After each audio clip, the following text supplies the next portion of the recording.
Hey guys, welcome back. This is Charlie here with another video. This is a much requested video that we've been asked, and it's to replace the bearing. Now, this works for a Series 2 and this is actually a Series 3, but I'm gonna show you. The tools might change a little bit, but let's get right to it. So, I have here, if you have gloves, it's always a good idea to get a pair of gloves. And this is not as hard as you think it is. I'm gonna show you step by step how to do it. And the first thing you're gonna wanna do is to remove this cap right here. This cap is going to give you access, obviously, to your bearing. And once we remove it, we're going to take out the adjusting bearing nut. That's where the bearing is in place. I'm gonna show you right now, once I take this off, on a piece that I have here, what is it gonna look like.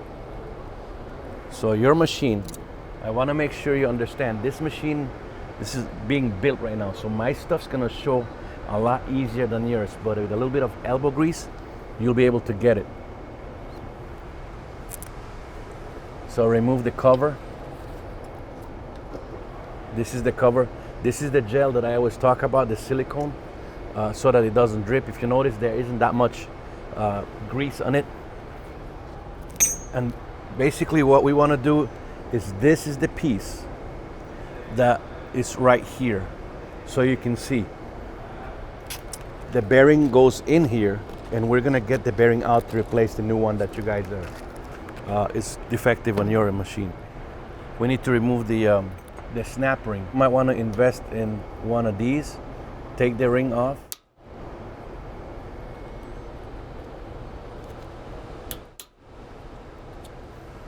Here's the snap ring. So to do this, you need a little bit of patience. I'm telling you right now, because you can get frustrated very easily. Now we're going to remove this, and we're going to loosen. If you have a Series 2, again, you're going to be using a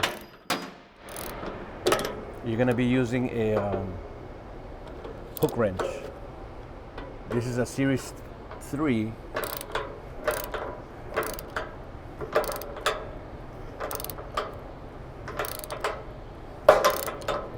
A little bit of elbow grease.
And I believe this is where a lot of people get stuck.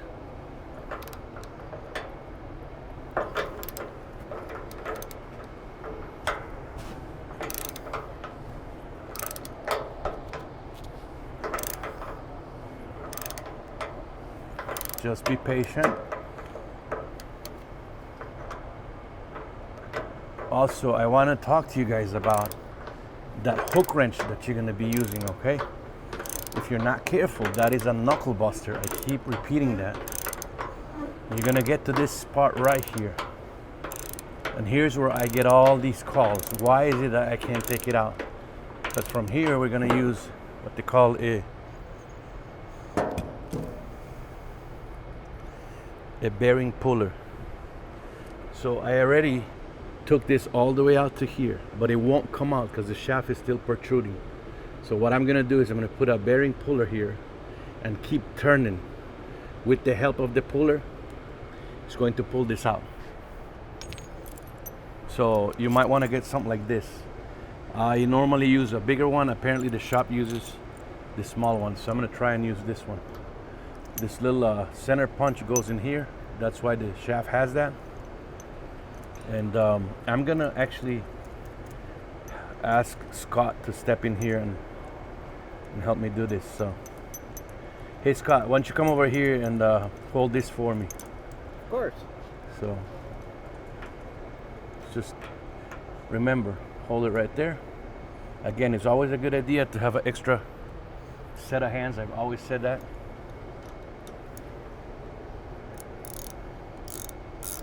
Thank you, Scott. If this video is looking a little too lengthy for you guys, that's the reason I'm doing it, because it's going to help you out.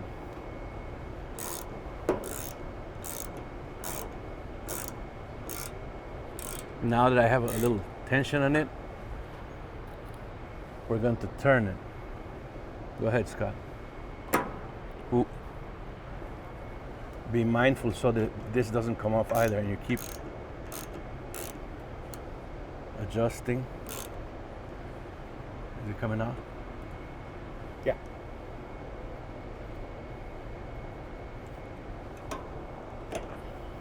Okay, let me readjust it. Normally these pullers come in what we call 3 prongs. 3 prongs are better than, because you won't have this issue we're having here.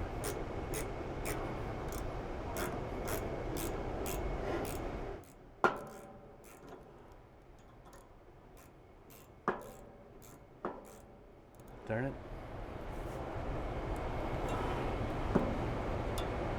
Let's tighten again.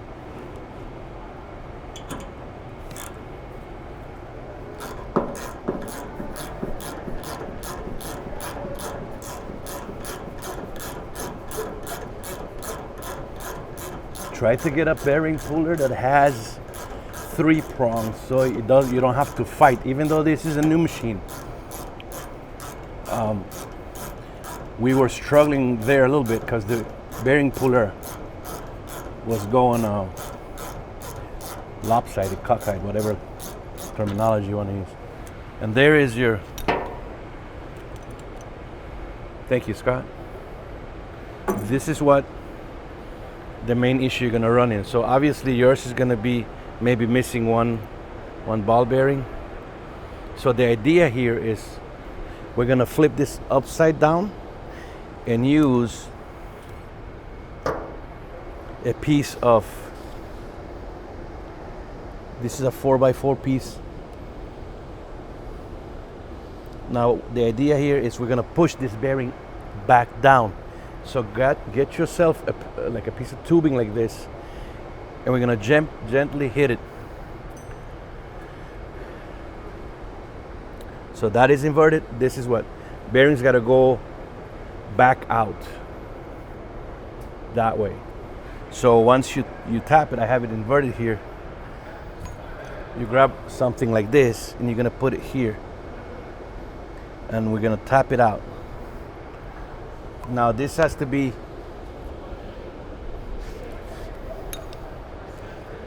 I'm gonna keep going back to this, you guys. So make sure that the piece of wood lines up here and here, so that when you're hitting this bearing out, it won't stop it from coming out. So we gotta be careful. I'm gonna try and do it here. Use a table or a saw, even the floor, whatever you have. I'm gonna try here because of the camera angle, but really this should be done on the table.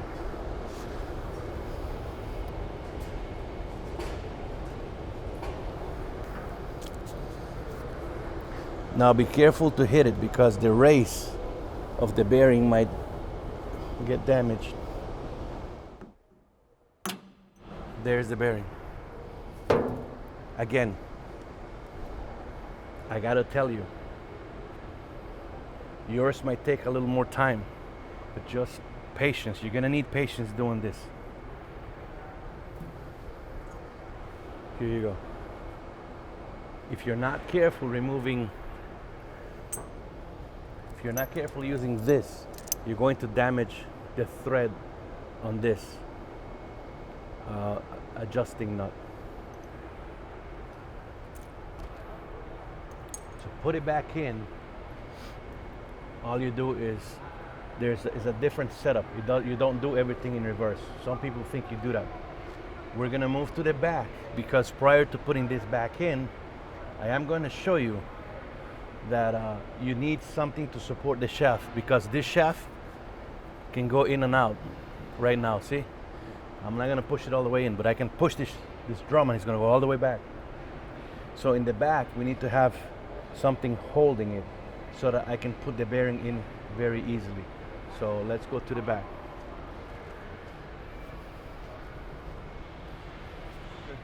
Now we have a tool here that is made.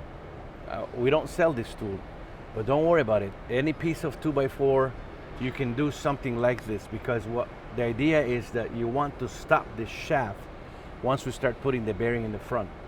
And here's the missing piece to those who have called me asking about why is it that I can't get my bearing in. Put something back here to stop it. This is a piece of iron with a bolt. So I'm gonna go to the front of the unit and I'm going to start putting the bearing back in. But it's gonna be, the bearing nut has to go in first. And then after that, it's gonna take about 5 minutes for us to put this thing in. So let's go to the front. This goes in first. And when you put this in, you've heard me say that you gotta leave at least 3 threads sticking out, showing from the side, because what happens is that that'll be your adjusting distance, adjusting to push the drum back and forth. So we're gonna leave it with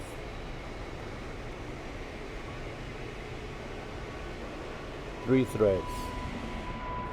There we go. Now that we put it in there, we're ready to put in the bearing. More like there. So the gap here on the side is so that's the adjustment that you're gonna have to push the drum back and forth. The gap on the drum, if in case you're wondering, should be 1.5 millimeter gap. And now we're gonna grab the bearing. You just gently set it in. Before I do that, it might be a good idea to take off your set screws. I'll show you why in a minute.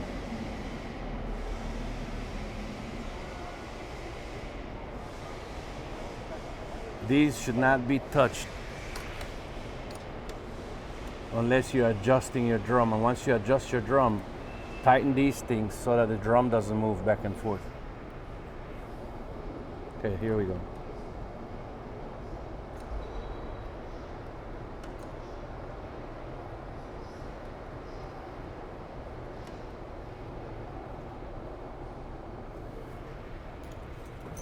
So you put the bearing on. The bearing obviously is just going to be at the beginning, like that. You grab a flat piece of, and then make sure you put it flat on the bearing and gently hit it. So what happened is the bearing going to start going down, going in, sorry. And then after that, we're going to finish it all the way in and make sure they're solid hits. Take a look. Now we hit the shaft. This is where we're gonna need. You can do it one of two ways, because I'm sure you're not gonna have these tools. Mine, I have this. This is gonna drive it in. But if you don't have that, get yourself like an extension from a ratchet, and then you hit it lightly on the sides. You go around the sides, hitting it on the sides. But I'm gonna use this. I know it's not fair game, sorry.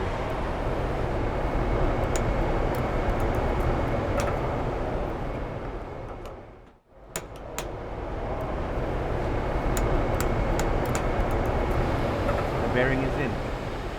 Now we got to play with adjustment of the drum, and that has to do with the piece of bar in the back.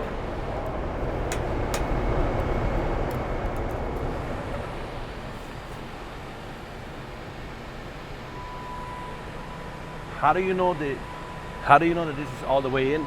You're gonna have to put your locking washer.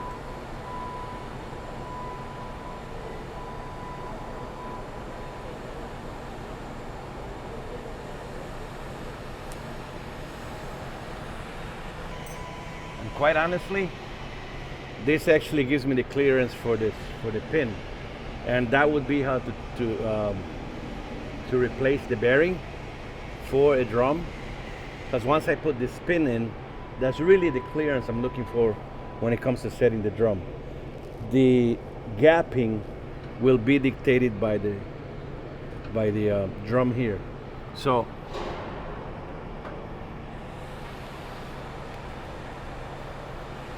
one thing you want to do is spin the drum. If it spins freely, this is not 1.5 millimeters. I'm gonna make that by making the adjustment here, and that has to do with again, it's gonna be your hook wrench if you have a Series 2, and it's gonna be this cool contraption right here that starts pulling my drum. As I remember, clockwise pushes the drum in, counterclockwise pulls the drum. Now that I gave it a couple turns, I'm going to hit that.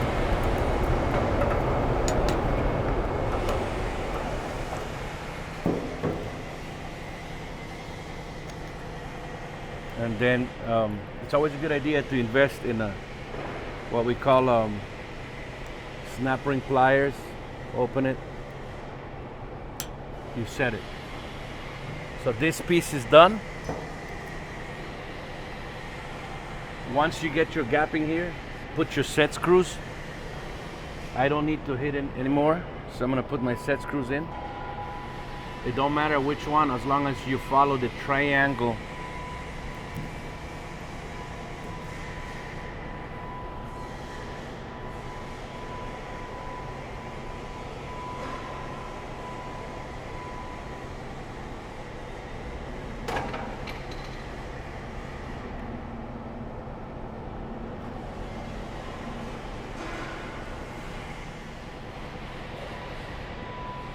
You would land your screws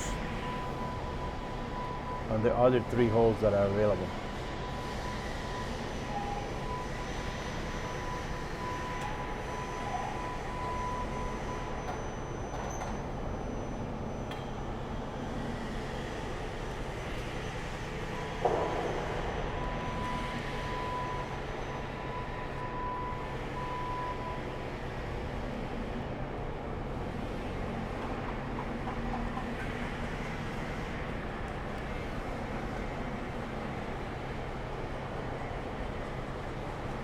Please stick to this triangle for the set screw, triangle for the cover. And in the back,